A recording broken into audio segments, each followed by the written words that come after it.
the time. New Shepard has cleared the tower. Got some to open the promise of space to all. Guys, we're doing it! And lay the way for generations to come. When our descendants look to the stars, they'll remember this time. When they reflect on where it started,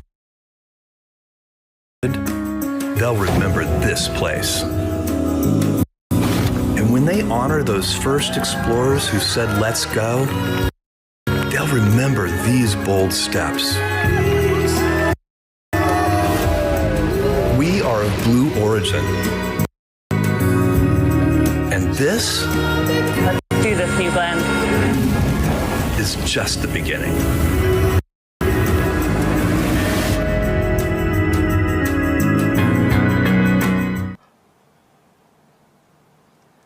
Howdy, and welcome everybody to New Shepard's 10th human flight. Thank you for joining us. It's another great day to fly to space.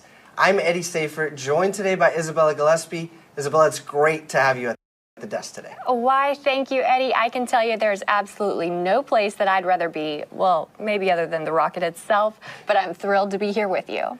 Isabella, you've been a part of our astronaut sales team for about a year and a half, and you've done phenomenal work with the astronaut experience team for New Shepard. I think your point of view at the desk today is going to be priceless. I really appreciate you saying so. You know, the astronaut experience team is such a phenomenal group of people. I count myself blessed to be able to work with them, work beside them. It really is the astronaut experience team, the crew member 7 team, and all the folks really behind the scenes that's able to make the magic happen down in Texas today. That's right. Special thank you to our Texas folks that are making this launch, human launch, number 10 for New Shepard in the program, happen today. And so much work goes into curating this whole experience for our astronauts that we get to view and enjoy today. And it's certainly an exciting time for the New Shepard program as we start to increase our cadence on flights. There on the flight, in fact, on the screen in front of you, you've got our astronauts starting to egress, right? That means they've walked across to the launch tower, are walking across the gantry and ingressing into the crew capsule for today's flight. With that, Isabella, tell us who is going to space today. I would be delighted. First, we have Lane Bess, who in fact is returning onto New Shepard to fly to the stars for a second time. We have Spanish adventurer and TV host Jesus Calleja. We have Elaine Hyde, an entrepreneur, physicist, and a pilot. Dr. Richard Scott, a doctor, a professor, and another avid pilot on board. Tushar Shah we have, who works in finance from New York City. And we also have a 6th astronaut on board who has requested that we not share his name today. I like to think that he simply requested he remain under the radar but over the Kármán line. Eddie, this is going to be another incredible crew flying to space, and I love to see that crew photo. I mean, we have 6 bright, smiling faces. 5 of those are going to be newly minted astronauts, and it's extra special to welcome back Lane on board New Shepard. No, absolutely. And these folks showed up in Texas a few days ago, and so we had another crew photo of them in cowboy hats and really living that authentic experience. So we've got the crew photo on the top left, and on the bottom right, that's crew member 7, Rob Frulowski, getting the crew situated for, their seats. They've been training, they've got their seats adjusted, and so these are the final checks before we close the hatch. Now, as you mentioned, Lane will be the 4th astronaut we have welcomed back on board New Shepard. We're really, really proud that this experience resonates so deeply with people that several now have, come back for more. And I don't know, I think if you're Lane and you're sitting on top of the crew capsule right now, this familiar experience of having been there before with the new crew, it just adds a different flavor to the experience. Well said. I really think it speaks to New Shepard, the program itself, and the hospitality surrounding the experience that leads up to this moment. In fact, seeing that crew get inside of the capsule, what's happened is the fact that these astronauts have been practicing that very motion, those movements getting into the capsule. So right now there's a lot of muscle memory in play. I'm sure a lot of their senses are heightened. the end. They're getting excited. The realness of this launch is setting in for them for sure. Yeah, thank you, Isabel. I appreciate those reflections. Now, we've got the patch for our 30th mission there on the screen. This is tradition, of course, to have symbols that are personal to each astronaut that are personal to each astronaut embedded in the design. And so now with T-minus 29 minutes and 30 seconds, we're going to take a pause and enjoy the shots of the New Shepard rocket on the pad while we wait for Capcom, that's Capsule Communicator Jake Mills, to do a comms check-in here shortly. Let's listen in.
Welcome back to New Shepard 30.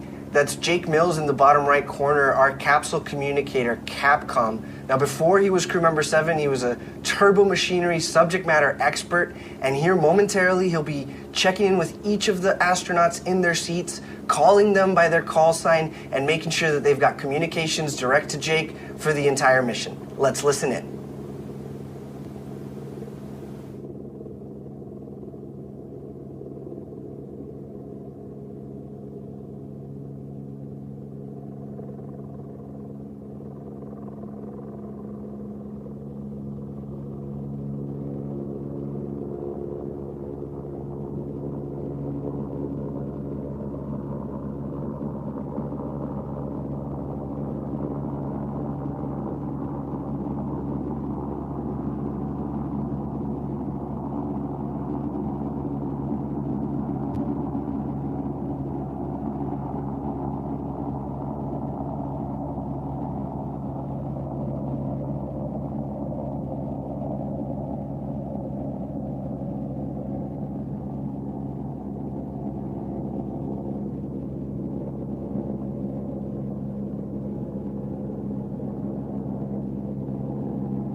While we have time, Isabella, I just want to point out that is a beautiful West Texas day. Clear skies. You can see the flare stack there that's burning off any excess fuel to the top left above the New Shepard rocket. These are all the systems that keep our astronauts safe during astronaut load. That's what's happening right now, right? So our astronauts went out to the launch pad, crossed the launch tower, crossed the gantry, ingressed into the crew capsule, and these are really the final steps before the capsule communication check, because after that, the hatch will close and the New Shepard operations team will clear the launch tower back to mission control. And so there's a great shot there of Rob, our crew member 7, that is with the astronauts, preparing them for those final moments before hatch closes. And I believe he's there with Mike Cox, who's a technician that's been there in West Texas for a dozen years. And we've got a great shot here of the desert and the name of the crew capsule. So that's RSS First step, reusable spaceship. First step, this crew capsule has flown to space now 11 times. Today marks the 12th flight of RSS First Step. It's the vehicle that we, first launched in 2021 in preparation for our first human flight, and it's the vehicle that, now's flown, well, after today, will be 50 humans to space. So it's really, again, a special moment and a great view of the rocket. Let's hold here while we wait for the capsule communication test with Jake Mills, crew member 7, and our astronaut crew today.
First step, we're going to get things started with a comm check. As a reminder, hold down your push-to-talk button, turn your head to the right, and speak into the mic.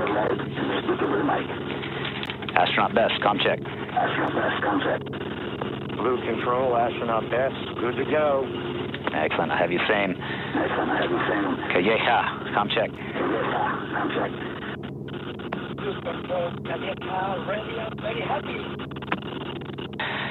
Copy, astronaut. Okay, coming in a little quiet. Make sure you speak right into the mic. Astronaut Shaw, Blue Control, comm check. Blue Control, Astronaut Shaw, loud and clear. I have you the same. Hatchet, Blue Control, comm check. Blue Control, Hatchet, loud and clear. I have the same. Rogue, Blue Control, comm check. Blue Control, road check. I have you good. Astronaut Rabs, comm check. Blue Control, Rabs, loud and clear, ready to fly. Awesome. Have you loud and clear.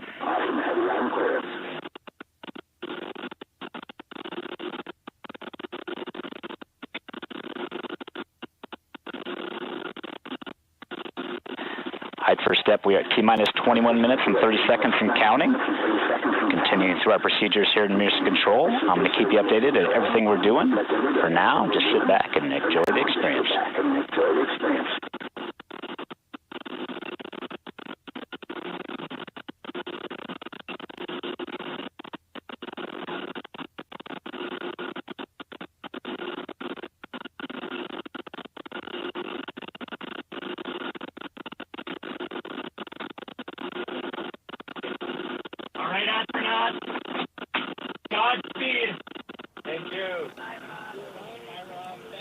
Isabella, we've just heard our astronauts and their creative call signs. We've received confirmation that the communication systems are working in the cabin and everyone's good to go. Great job there by Jake Mills and Rob Frilowski, our crew member 7, that they're going to continue to get the astronauts situated, ready to fly, and accompany them to space.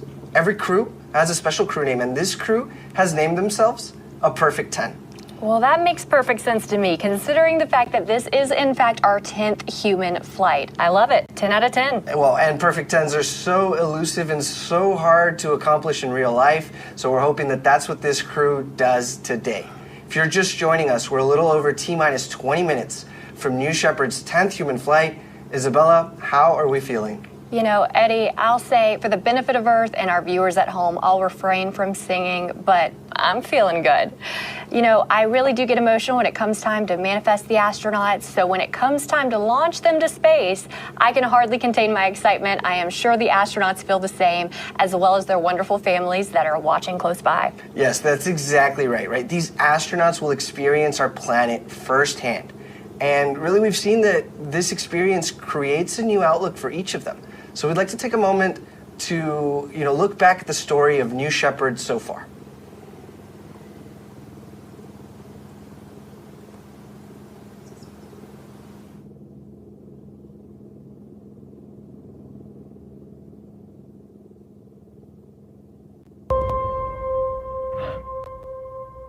Capsule. Go. Holy monkey. Booster. Is this wild? Go. Each person that goes up there, Oh my golly! This is nuts! Ground. Go. all of a sudden has a totally different perspective Wow, look at that view. Caps off. Go. of this little place here. New Shepard is go for launch. This is heaven! It's almost like an out-of-body experience. New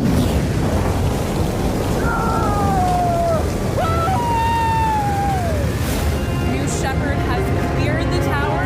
This is a new era where people like a teacher from North Carolina gets to go to space. Space has always been something I've wanted to do, but it's never been accessible until now. Look at that view. Look at the view. It's just unbelievable. You have to see it with your eyes to really, really take it in. Everybody else should go to space. Look at the Earth. Just look outside. Look at the Earth. Dude, we're in space. This is a life-changing experience. Everybody needs to do this. It was absolutely insane. I mean, it's the coolest thing ever. Oh my word. I'm just spinning. That was enlightenment. This is the best experience of my life, by far. Everyone in the world deserves to see this. Everyone needs to see this. Oh my God. It's just a dream come true. I want to do this my entire life. I just went to space as the first woman from Mexico. I think we need to give this gift of perspective to everybody. Oh man, this is too cool. I always said I'm going to do it, and I just did it. We went to space! What you have given me is the most profound experience I can imagine. I can't believe this. As soon as you land, you will want more of it.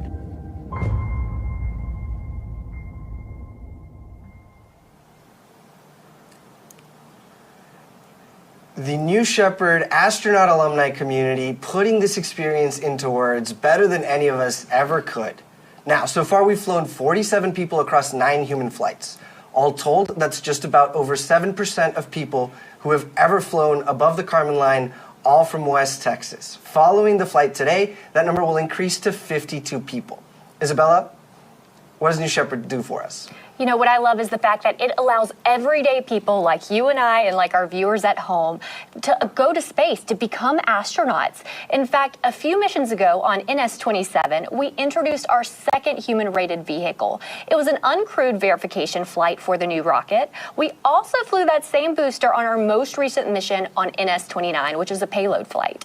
Now, that's not the rocket that we're looking at on the pad today, but it will be flying humans very, very soon. We added another vehicle to the fleet simply so that way we could better meet the customer demand. Thank you. And again, amazing example today with New Shepard 10. Wow, what a crew, a perfect 10. Let's go ahead and meet the crew. We're now about T-minus 15 minutes and 30 seconds to NS-30, the 10th human flight of our program. Let's talk about the stars of the show.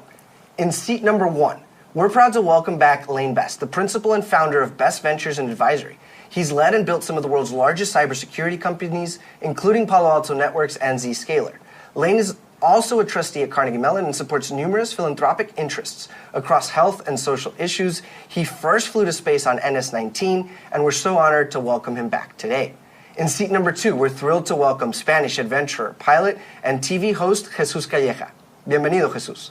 Jesus' adventures have taken him to every corner of the world, including the 7 summits, the North and South Poles, the numerous deserts, active volcanoes, and ancient sinkholes of this earth.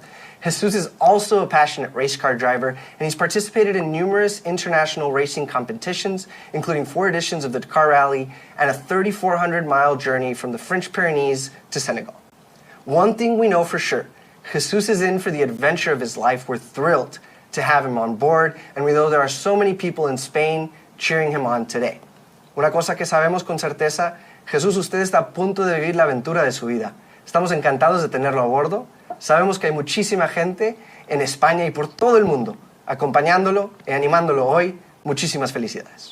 Well said, Eddie. In seat number 3, we have founder and entrepreneur Tushar Shah. Tushar is a partner and co-head of research at a hedge fund in New York City. He studied physics as an undergraduate and high-energy experimental particle physics for his PhD. He and his wife have 2 children and are passionate philanthropists focusing on paying it forward and addressing issues related to poverty, health, and education. In seat number 4, we have Dr. Richard Scott. Richard is a founding partner and CEO of Viverma Global, the world's largest reproductive care group with clinics and laboratories in 10 countries. He's also an adjunct professor at Yale University Medical School and the Medical School at University of South Carolina, Greenville. He founded a nonprofit focused on reproductive research, where he also serves as scientific director. Dr. Scott is a passionate pilot, and get this, he and his wife have been married for 45 years and have 4 children. I bet they are so excited to see their dad go to space today, Eddie. No, certainly. And Dr. Scott, we think you're in for one of the most beautiful aerial views possible to experience in your life today. Certainly so.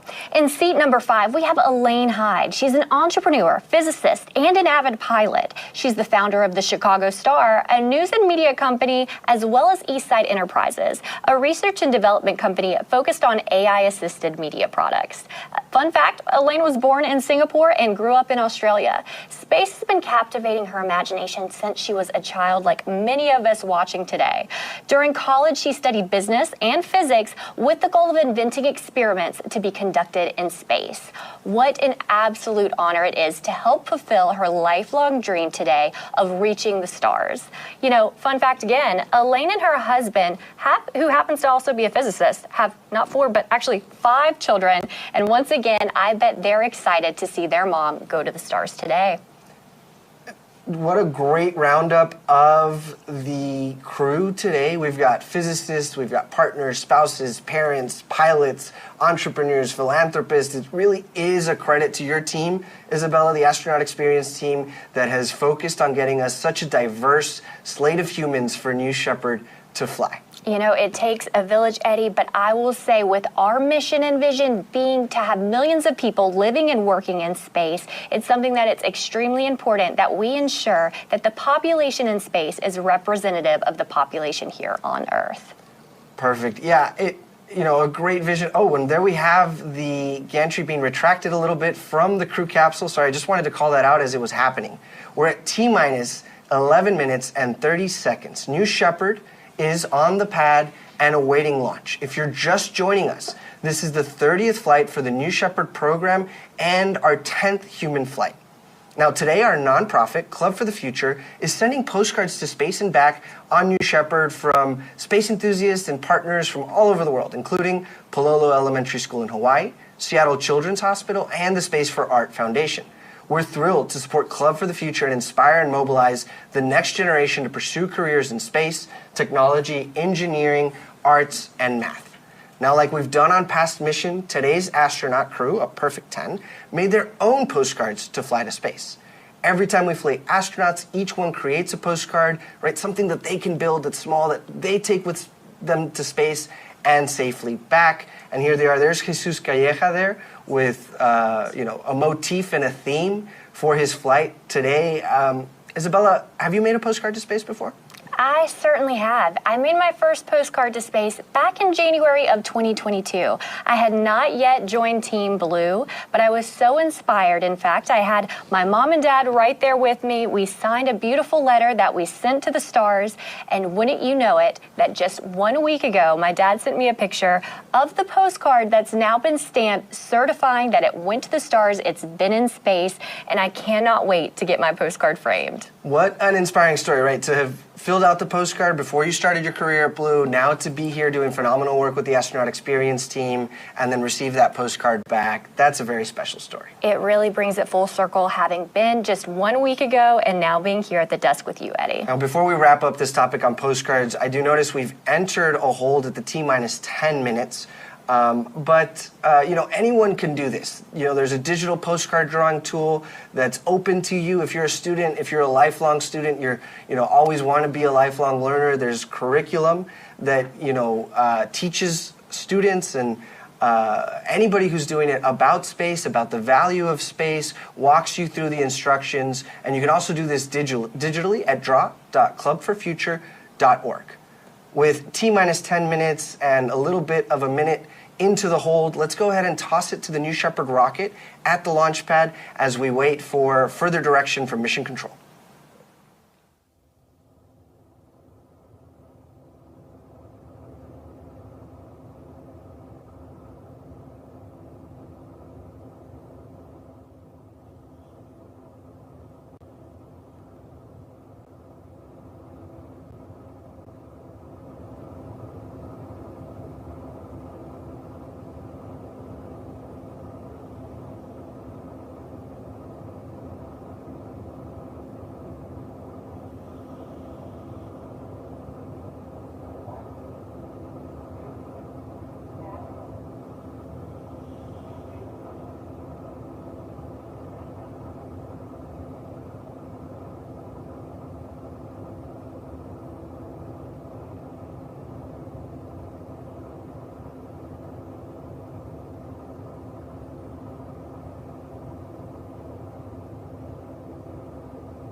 Thank you for joining us. This is NS-30, the 10th human flight of New Shepard. We are at T-minus 10 minutes, and we are in a brief hold awaiting direction from Mission Control. While we have some time, Isabella, I'd love to talk about the vehicles that are carrying our astronauts today. The capsule we talked a little bit about carries the name RSS First Step right above the hatch. Let's break that down a bit. RSS means reusable spaceship. The capsule in today's flight has already flown to space not once, not twice, but actually 11 times. This is the same capsule that so far has flown each and every one of our human flights. It's a reusable vehicle, and that's really the vision here of all of our hardware at Blue Origin, reusability. We in fact focus this at the center of our design to ensure that these can be flown to space 25 times each. So really, this is just getting started here. Well, and the propulsion module, the booster that RSS First Step sits on top of is Tail 4. Tail 4 has flown to space itself 12 times, and today will mark the 13th flight. So again, these are the vehicles that are proving out operational reusability. And part of that is that 99% of New Shepard's dry mass is reused.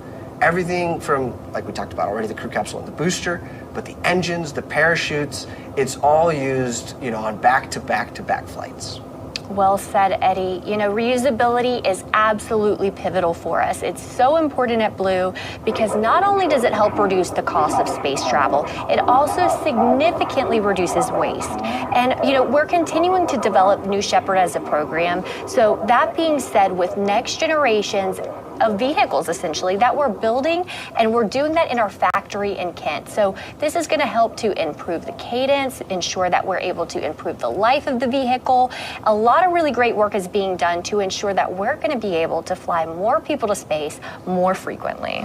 Well, and, with this flight and the flight from a few weeks ago, we've got now a fleet of vehicles, meaning multiple boosters, multiple capsules, and that's going to help us increase New Shepard's cadence this year. All right, as you can see, we're still at T-minus 10 minutes. The hold is entering its 6th minute. We're going to go check in with Mission Control, and we'll be right back. Leg 1 outlet PT has responded.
Control, we're still T-minus 10 minutes, holding out 7 minutes and 30 seconds.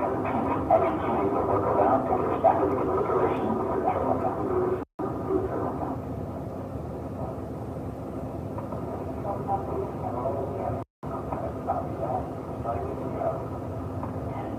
With that, you can hear a high spin sound, a high spin up, hydraulic on that.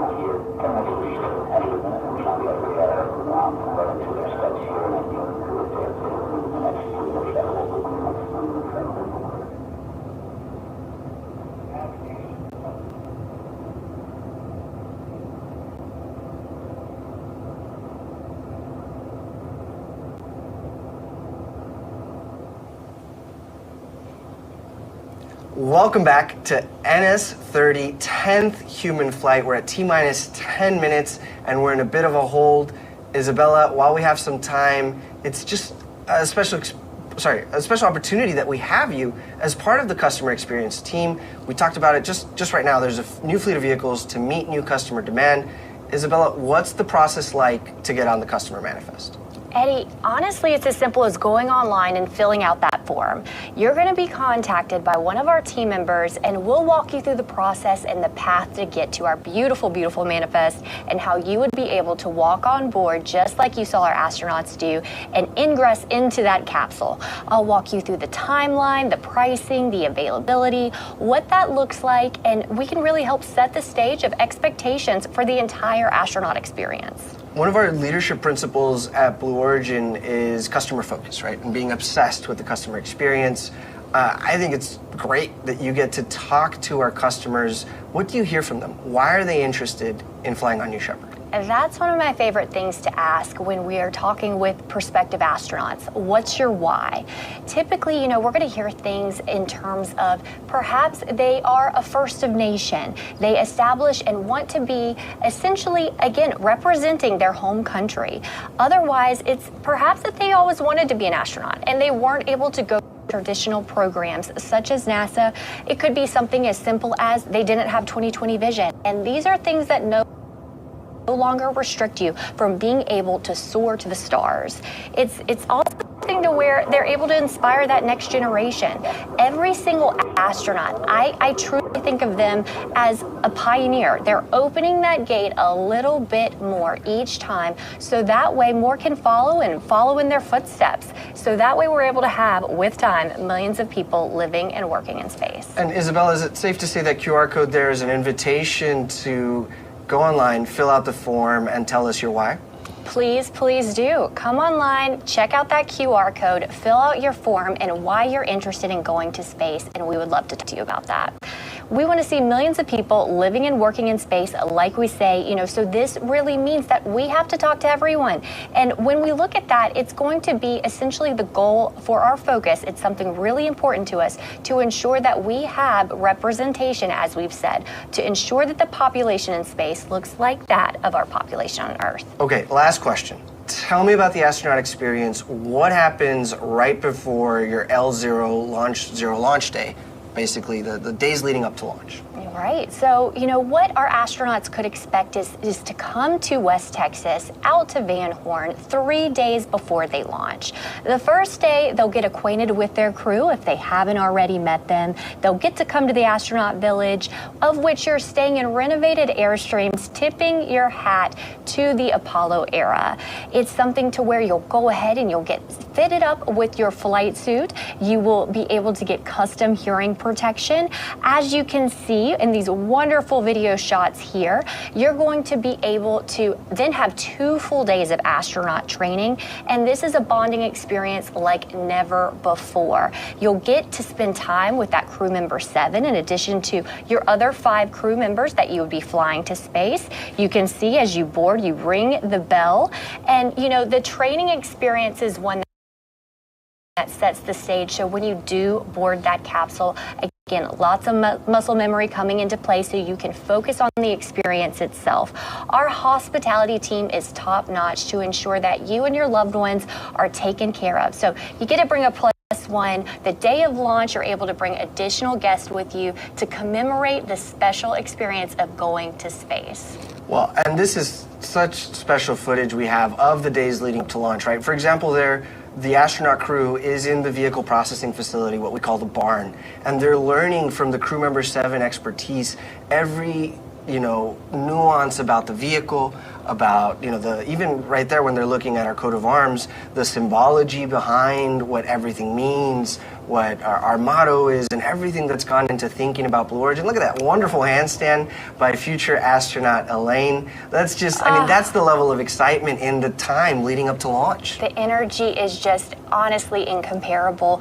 It's something that we want people of all walks of life and all backgrounds. So that being said, whether you are a gymnast like it looks to be Elaine Hyde is, or you're an artist, we want these different types of, backgrounds to be going to space. So that way, when they experience the overview effect, that's something I really love to lean into when we talk about the astronaut experience, because, you know, a lot of folks, they plan to go to the stars, but they weren't impacted, or they weren't prepared for the impact, if you will, that the overview effect can have. Being able to go up, look down at our beautiful blue marble, again, just for those that might not know, the blue marble, again, what we refer to as blue origin, our beautiful blue planet, that is where we get our name from. So when it comes to that, the overview effect actually can help almost rewire your mindset, how you perceive yourself, how you perceive your purpose, and how you perceive overall, you know, timeline of what you want to do with your life and how can it impact when you return to Earth after becoming an astronaut on New Shepard.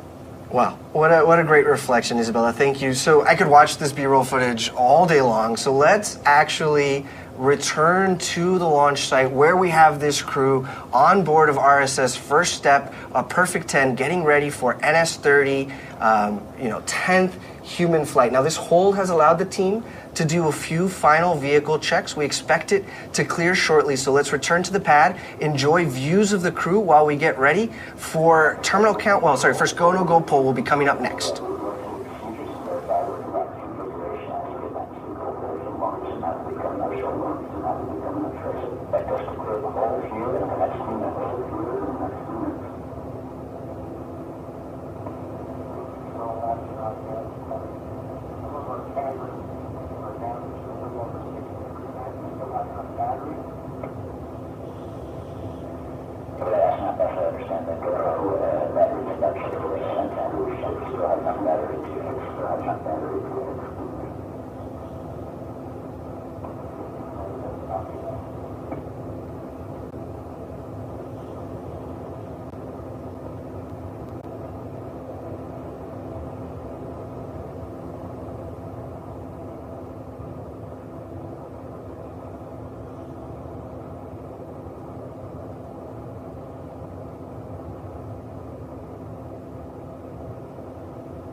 Welcome back, everyone. We're at T-minus 10 minutes for NS-30 that has entered a hold to complete the final booster configuration for flight.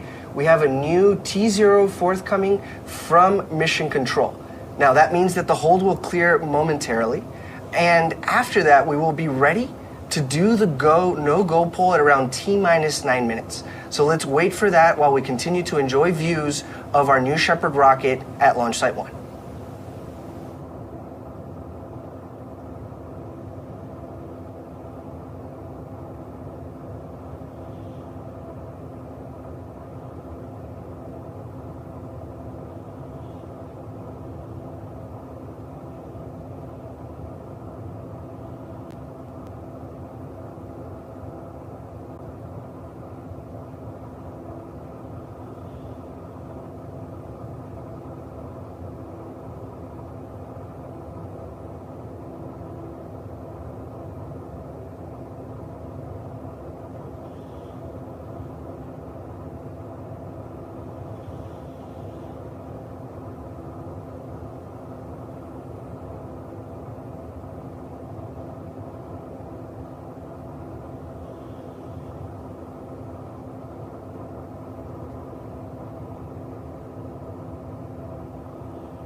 First step with control. That hole is about to be clear.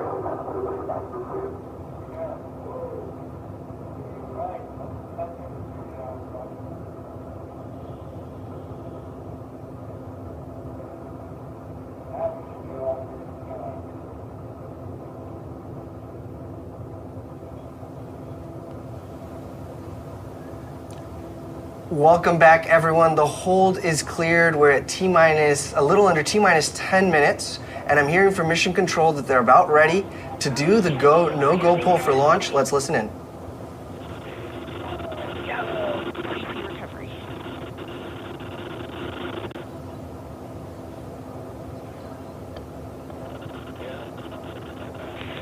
Engineering. Go, green board. Ground, release the weather balloon. Controllers, add UHF voice. First step with control. Stand by for the flight director. Go pull for launch. This is the flight director on channel 1 with the go pole for terminal count and launch.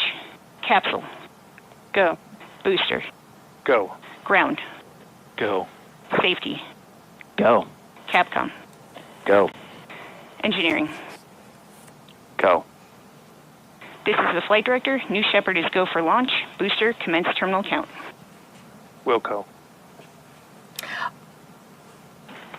Controllers, drop UHF All right, voice. you guys, that poll, I love to hear it. It's always a thrill, goosebumps every time.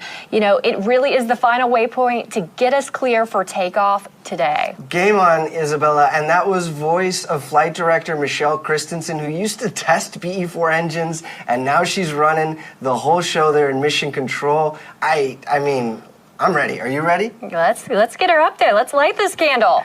All right, thanks for joining us. We're at T-minus 8 minutes until liftoff. Let's take a moment and talk about the flight profile of New Shepard.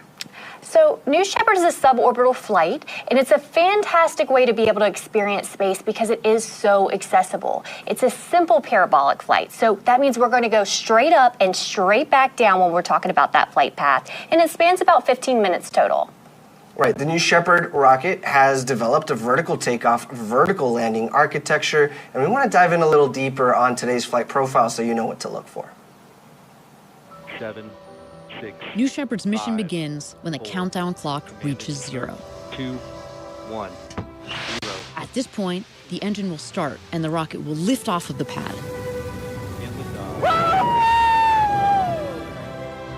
It will continue under the boost phase for about 2.5 minutes until main engine cutoff. 20 seconds later, the crew capsule will separate from the booster and the astronauts will unharness and enjoy 0G. The crew capsule will continue past the Kármán line to an ultimate apogee of 350,000 feet, or 100 kilometers.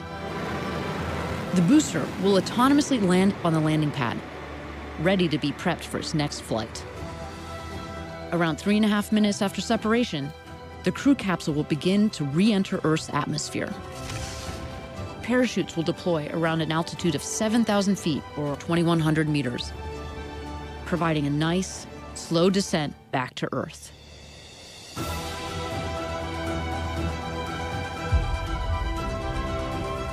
After landing, astronauts exit the capsule and are greeted by the Blue Origin ground crew, family, and friends to celebrate and reflect on their flight.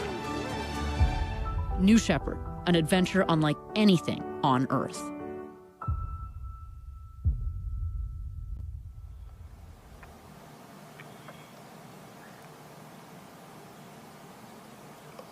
Okay, we're at T-minus 6 minutes. Let's take a moment and toss it over to New Shepard as we get down to the final minutes for our liftoff time.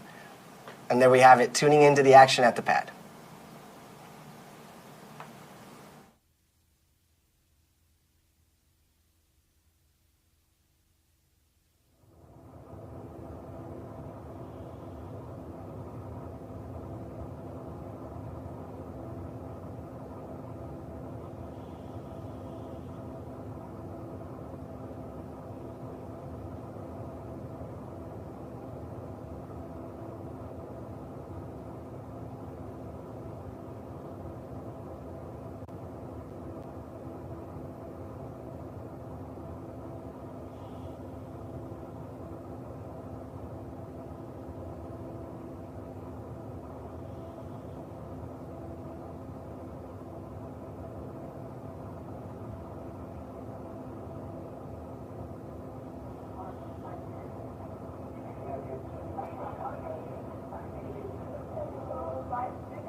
Welcome back, everyone. We're at T-minus 4 minutes and counting. As New Shepard awaits liftoff, we'll go through a series of final vehicle checks, right? An auto sequencer, a computer really takes over and completes what are called bit checks, built-in tests. And we'll see them on our screen. As we see them, we'll call them out for situational awareness, but these last few minutes prior to T0 are jam-packed, full of excitement and final checks as we get ready for NS-30 10th human flight.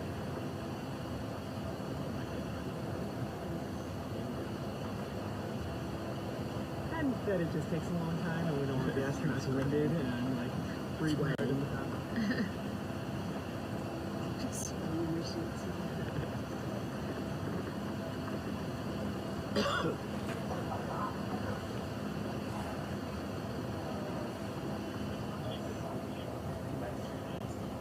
Now, right before we get into bit checks, you're hearing audio from guests that are watching nearby, almost as close as you can be to the New Shepard rocket. So if we've got some good reactions, we'll plan on sharing those with you all as we do takeoff.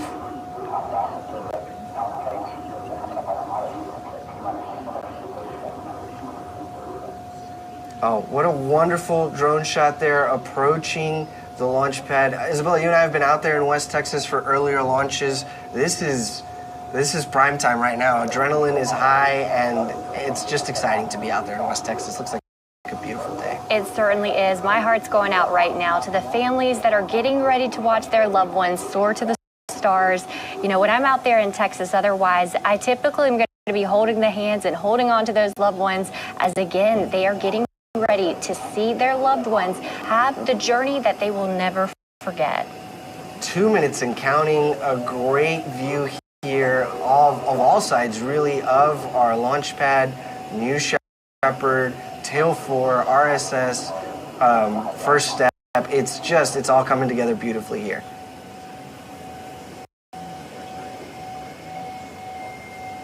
Such a great backdrop for when one's going to go to space. We love to see those beautiful mountains in the background.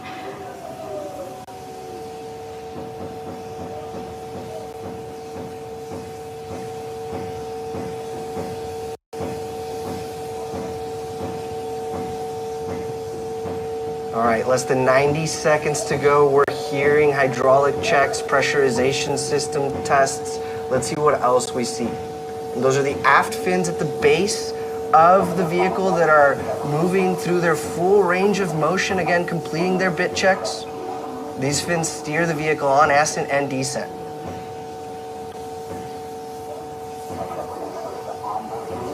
"60 seconds.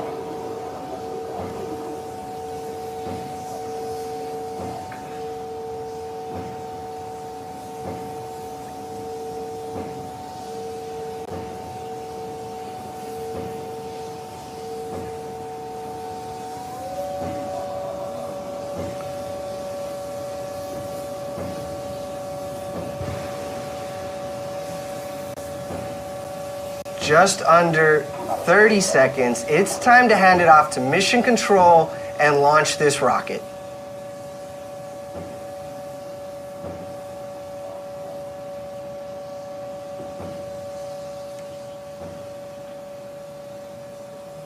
T-minus 10. Go to proceed. 9, 8, 7, 6, 5, 4. Command engine start. 2, 1. Ignition.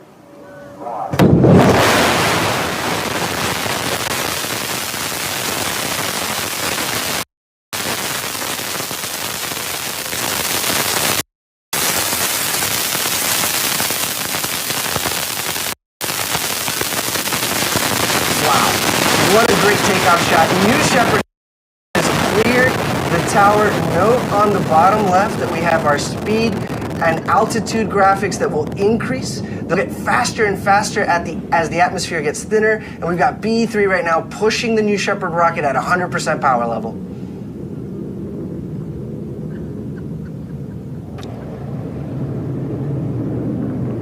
How exciting about 3G our astronauts would be experiencing as they are ascending into space. What are they doing? You did this. I know, it's crazy. Lunatic.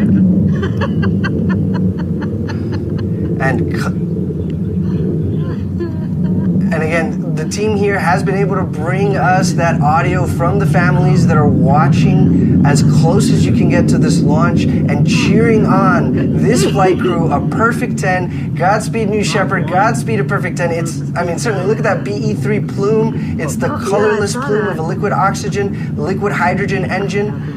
Throttling back right now for max Q. Actually, we've passed max Q, so BE-3 is back to 100% power level. So from here on out, Isabella, we're going to be faster and faster as the atmosphere gets thinner and thinner. Look at her soar. We've got a beautiful contrail there that the cameras are picking up, right? So that's just the moisture condensing as New Shepard pierces through the atmosphere. Mach 2, twice the speed of sound. Oh my God. We had a call there for Mach 2 from one of the observers. They must be tuned into the telemetry as well. That's twice the speed of sound, and this crew is supersonic. Joyous with laughter. All right, here in about 15 seconds, we anticipate the next milestone to be main engine cutoff. Nico, let's look for that.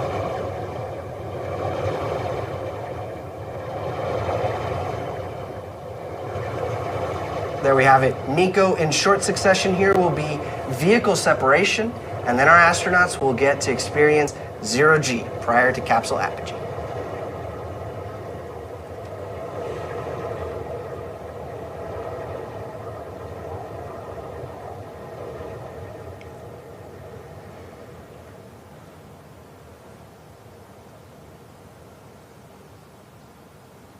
Great view there from the propulsion module, looking down to West Texas, my favorite part of this world.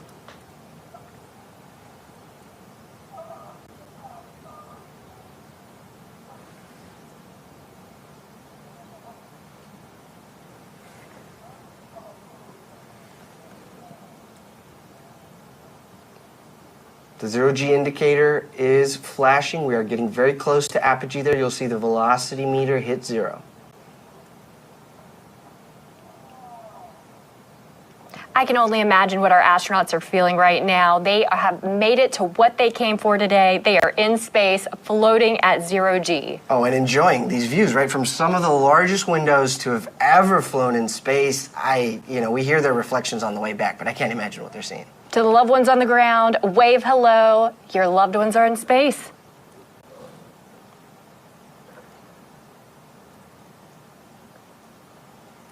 And this tracking shot there, you can see both vehicles there in the middle of your screen as they reach apogee.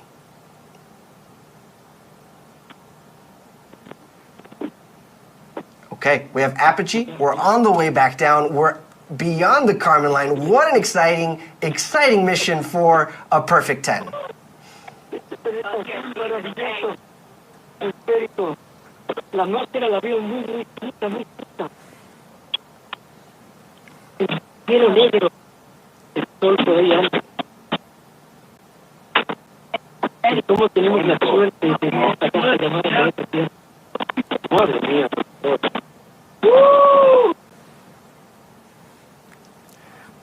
Wow, yeah, we've got great astronaut audio coming in. I heard 1 minute warning of excitement. And the 1 minute warning of microgravity so that the astronauts have full situational awareness of how much longer they've got in microgravity.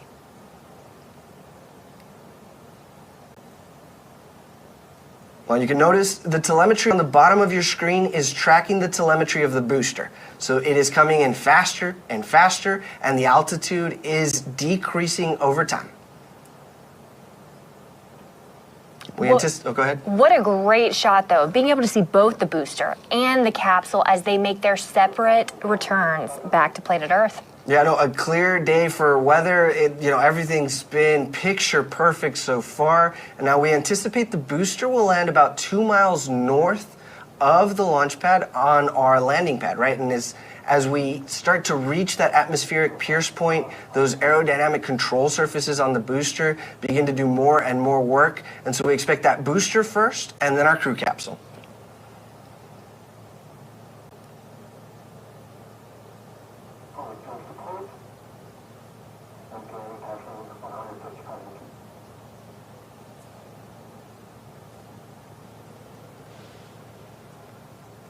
Just a great shot there about how the booster was getting faster or more quickly relative to the gumdrop-shaped crew capsule.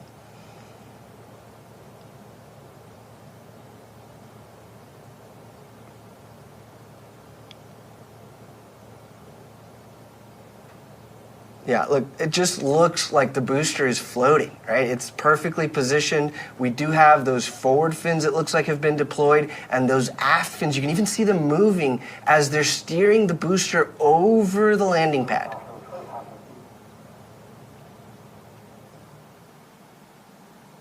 Coming up, we'll see the drag brakes deploy. Oh, there they are, wow. Look at those deploying, and this cuts the speed of the booster in half.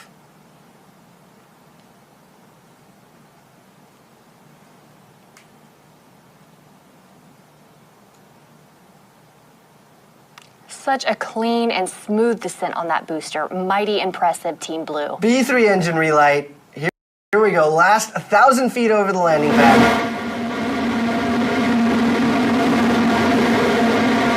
And a great drone shot with Guadalupe Peak in the background.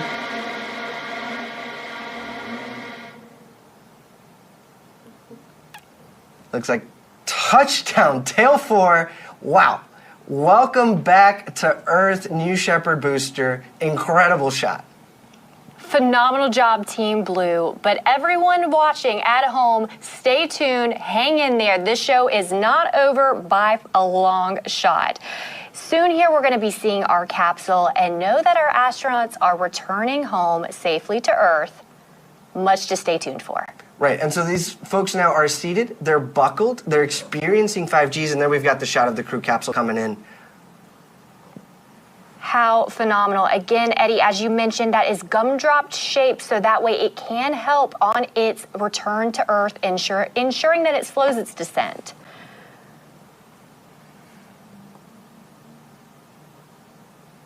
Now, while the parachutes are essential to providing... Sorry to interrupt. Those are the drogues. Those drogue chutes will pull the main parachutes out here shortly. Sorry about that. Go ahead, Isabella. No, we want to see those drogues come out because shortly here, we are anticipating our wonderful parachutes. Here they are now.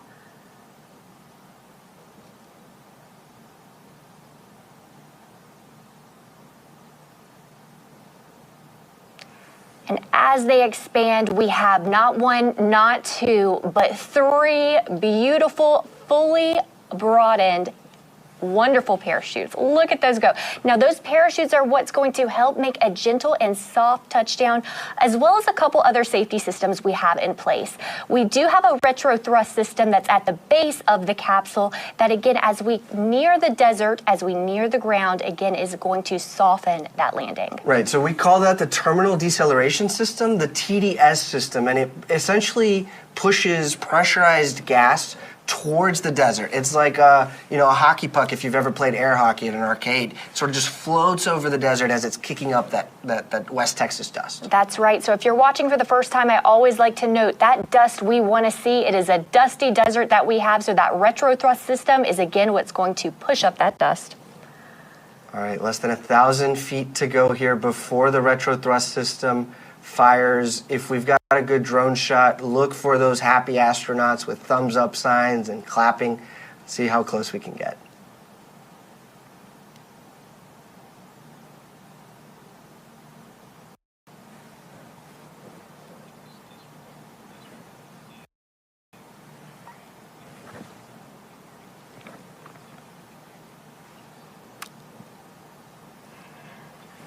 And touchdown! Welcome back, astronauts. I mean, perfect 10. Should we say that? I'd say 10 out of 10 for our astronauts and for the whole program here at Blue Origin. I mean, it's always incredible to see a great and easy touchdown for our New Shepard crew capsule. Now, our crew capsule recovery team is currently driving out in a convoy to meet the astronauts. They're going to safe the capsule and get ready to open the hatch. I am just thrilled for our astronauts, and I know that they certainly are, and it's setting in right now as they have just freshly returned to Earth and our newly minted astronauts. That's 5 of those, and Lane having been minted a second time.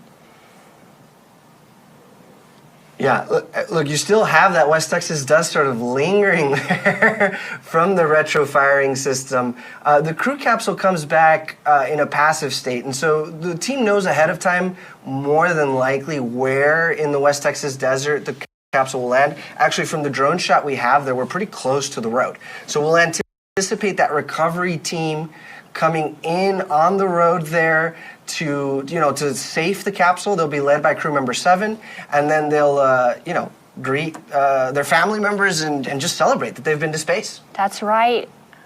And as you can see, we're going to let our astronauts have their moment, take up that space inside the capsule, and commemorate their return to Earth with those that have only been on the journey with them and their other 5 astronauts that are on board with them.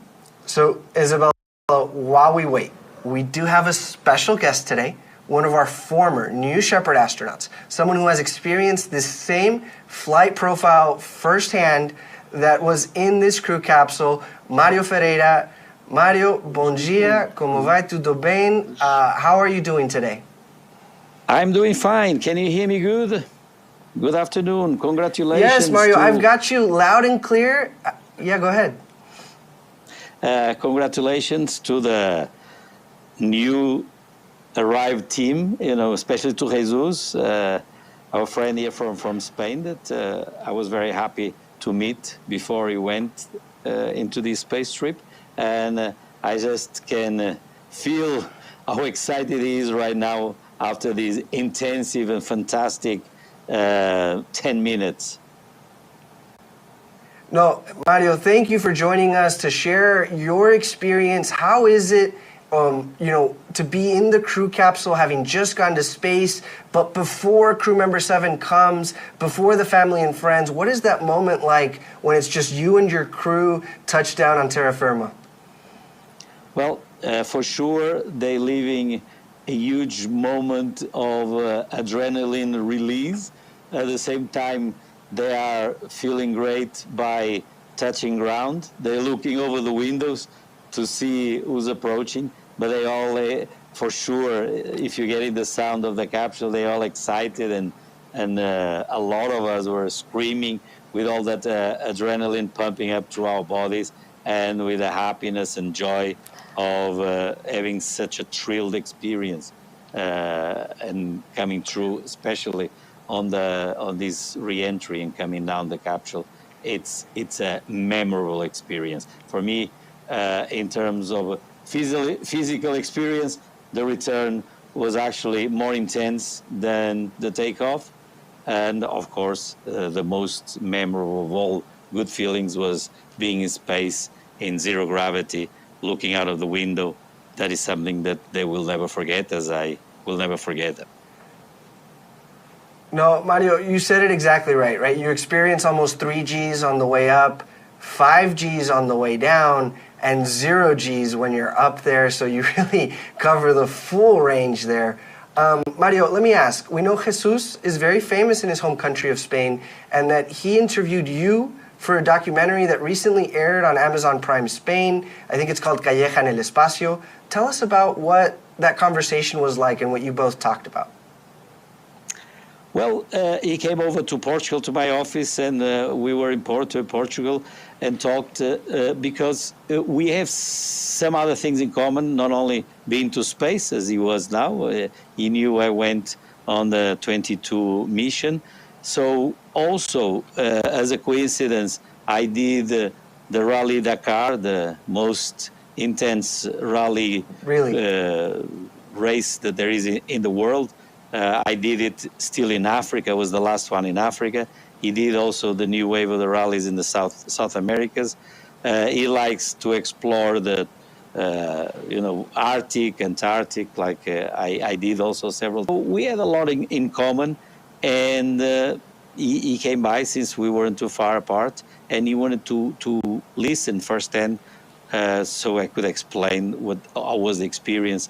So I think he felt that he would be better prepared by having this discussion and letting him know the procedures, how did I feel. So it was a conversation in advance. I hope that some of the things I explained to him of my experience did help for him to have better knowledge in advance and to have a great experience, as I bet he did. Perfect. No, Mario, I think it's great to hear that as the astronaut community is growing, that you all are finding to be mentors and mentees and developing these relationships with each other. That sounds pretty special. When you flew on NS-22, I was at the desk with Victor Correa España from Brazil. He had a message for you. Is there anything now that you would like to tell Jesus before we wrap up? Well, muchas felicidades, Jesus. Que te vaya bien. I hope you enjoyed it as much as I did, and great to have you back, and looking forward to hear all the stories that you have, and look forward to see if you have some of those beautiful pictures inside the cabin. Así es. Enhorabuena, Jesus. Mario, obrigado. Thank you very much for being here with us today. We really enjoyed hearing your perspective, and thank you for the message for Jesus. Thank you very much. Congratulations to them all.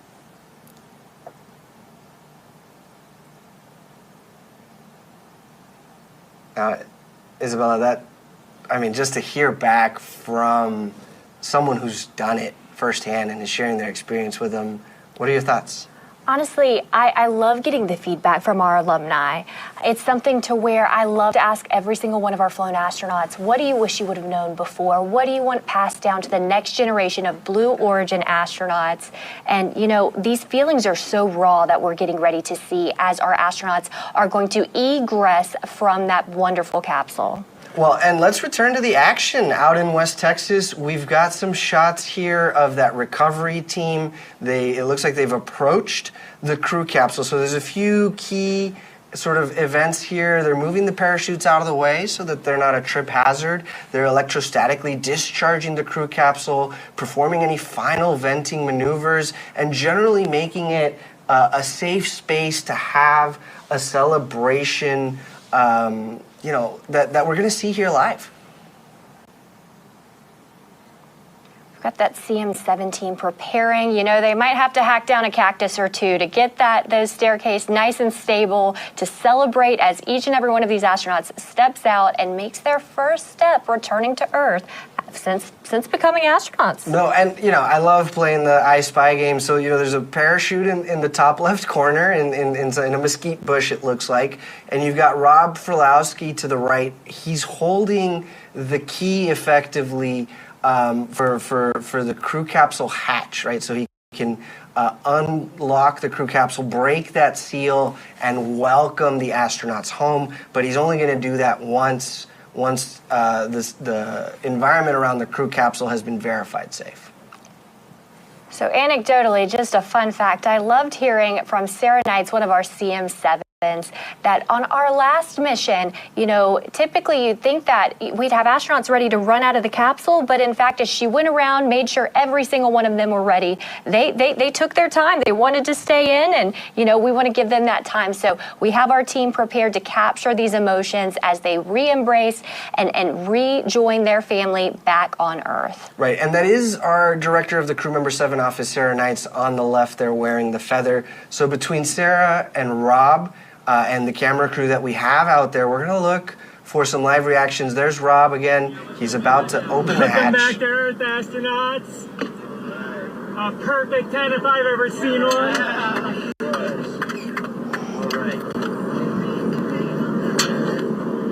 Yeah! Returning astronaut Lane Bess. 10 out of 10. Thumbs up.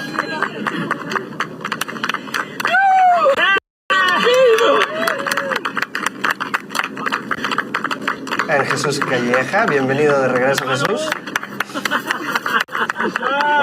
Look at that smile.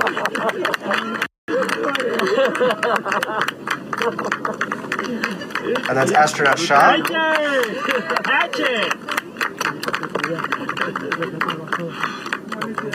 Dr. Scott.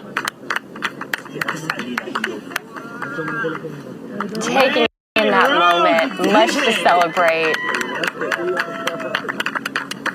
Look at Elaine. Oh, what a wave. What a wave, and what a smile. I love to see it.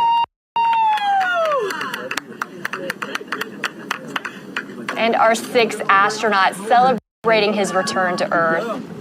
Wow, what a moment. And so now that the area around the crew capsule has been verified safe, these astronauts have egressed from the capsule. We see some hugs, shows of affection, return, and just pride and emotion, as you were saying. It's difficult for me now to explain because it's incredible, it's marvelous. The heart is beautiful, yes. and the atmosphere is very one small line, and it's my small dream. I cry. Absolutely. Very emotional. Difficult for me to explain.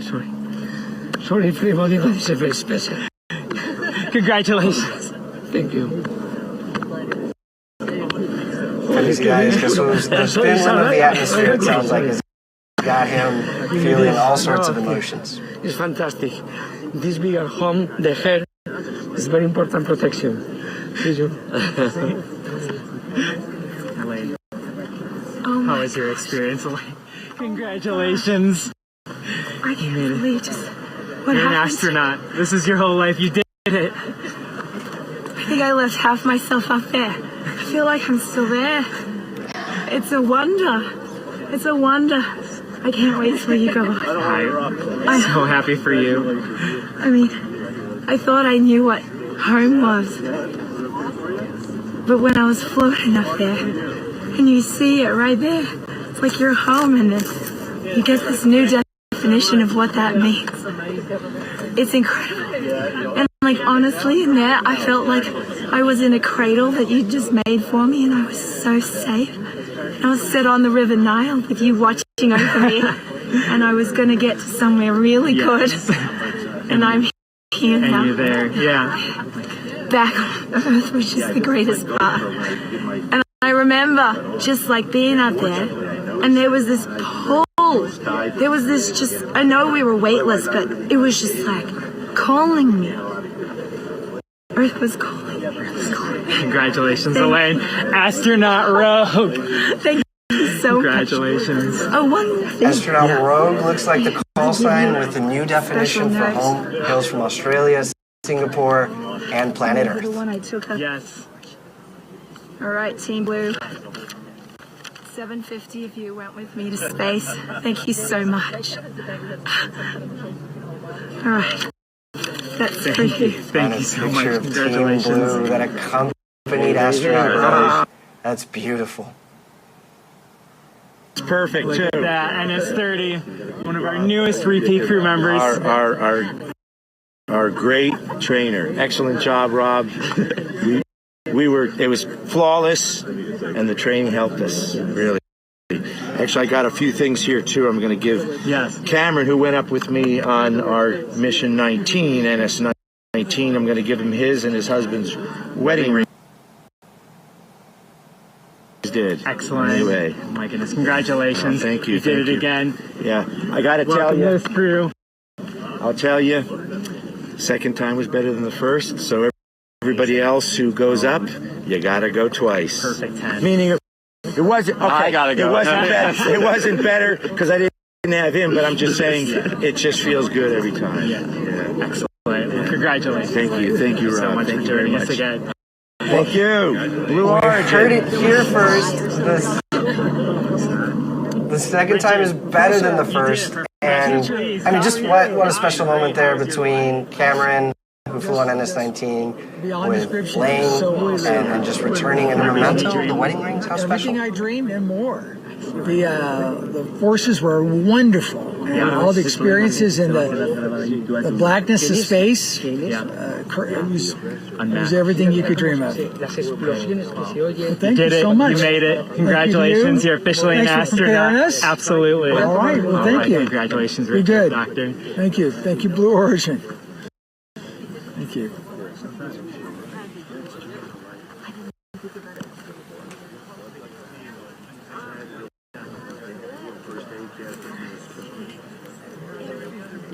Drive. Simply phenomenal. I love to see our astronauts that have gone to the stars and chosen to bring others with them, so that way their impact and their reach could go all the further. It has been an incredible day for all of us here at Blue Origin, and especially for our 6 astronauts on board. I've got to say it for the behalf of Blue, honestly, it was an honor to fly you to space today. And you know, you heard it from our astronauts first. I love to say it. You don't have to sell seats to space, because truly it's one that you want to go back when you've gone for yourself. But I've got to tell you, if you would like to follow in the pioneering footsteps of these astronauts and purchase your seat to space, please visit blueorigin.com and click that big button that says Fly to Space. Your journey to visit the Kármán line is closer than you think. And Isabella, if you'd like to purchase a mission patch to commemorate today's launch, head to the Blue Origin shop for patches and much, much more swag. Here's that patch again from today's flight, which is what our astronauts wore on their flight suits. Just a couple of highlights, right? The Southern Cross that represents Elaine Hyde's Australian and Singaporean heritage. The mountains representing Spanish mountaineer and adventurer Jesus Calleja, who has climbed the World 7 summit. The winding road sort of representing the road to space that each of our crew has taken to get here, and a dove with an olive branch representing Jesus Calleja's and Lane Bess's hope for peace for all. My name is Eddie. For Isabella, for everybody here at Blue Origin who call, planet Earth home, thank you for joining us. Until our next launch, Gradatum Ferociter.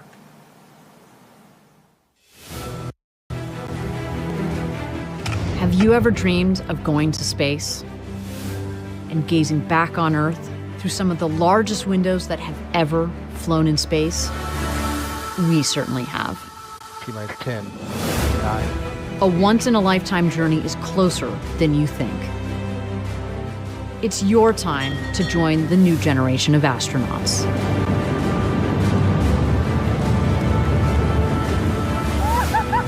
To book your flight, visit blueorigin.com and click Fly to Space. Tell us as much as you can about yourself. We welcome you to the final frontier.